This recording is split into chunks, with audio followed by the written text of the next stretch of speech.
Three retired North Sea oil rigs, which were set to be dumped on a beach in India, will now be dismantled legally in Turkey.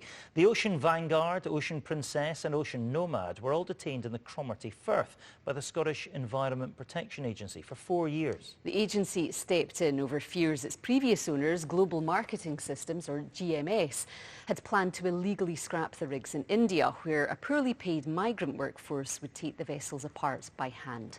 Here's our investigations correspondent Mark Daly. The Cromarty Firth in the north of Scotland. It's been home to 3 retired oil rigs that have become local landmarks. That's because in 2018, Scotland's Environment Agency stepped in to stop their previous owners, a company called GMS, from sending them here. Alang in India, where they would have been beached and torn apart for their valuable scrap metal by a poorly paid migrant workforce. This dangerous, dirty work was exposed as part of a BBC disclosure programme in 2020. These were the remains of another North Sea oil rig sent here by GMS. Many of the yards here have poor safety records. More than 130 workers have died since 2010, and shipbreaking is seriously bad for the environment. It's illegal to send UK vessels here without first stripping them of hazardous waste, but that doesn't always happen. Rigs typically can contain hazardous material, things such as oil, asbestos, mercury, so it's their job to make sure that Scotland's waste does not become a problem abroad.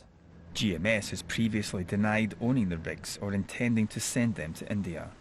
4 years after they were detained, the Cromarty Firth rigs are under new owners, and one of them is on the move. The others are expected to follow. They will be dismantled in the shipbreaking yards of Aliaga in Turkey. Aliaga may look similar to Alang, but the conditions here are very different. The work here is monitored by European regulators.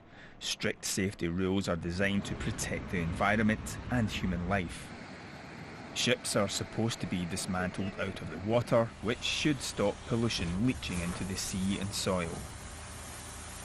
Turkey is a legal destination under international waste law, and the conditions there are better than they are in India, Bangladesh and Pakistan. Turkey is a legal destination, India is not.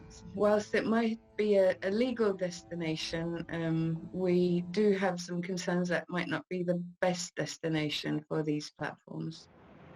Groups like Shipbreaking Platform would prefer vessels like these were dismantled on modern dry docks where all waste can be completely contained. But that cuts into profit margins for people like the new owners of these rigs, Rota Shipping.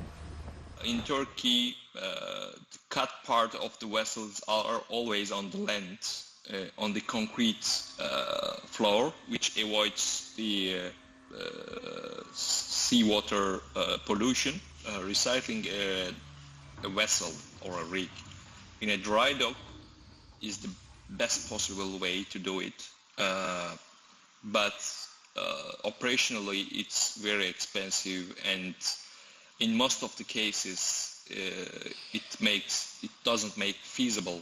With an ageing North Sea fleet, many more rigs and ships will be decommissioned in the coming years. Where they end up may come down to how much profit can be made. Mark Daly, BBC News. And there's another chance to see that disclosure programme, A Deadly Trade. It'll be shown on BBC One Scotland a week tomorrow.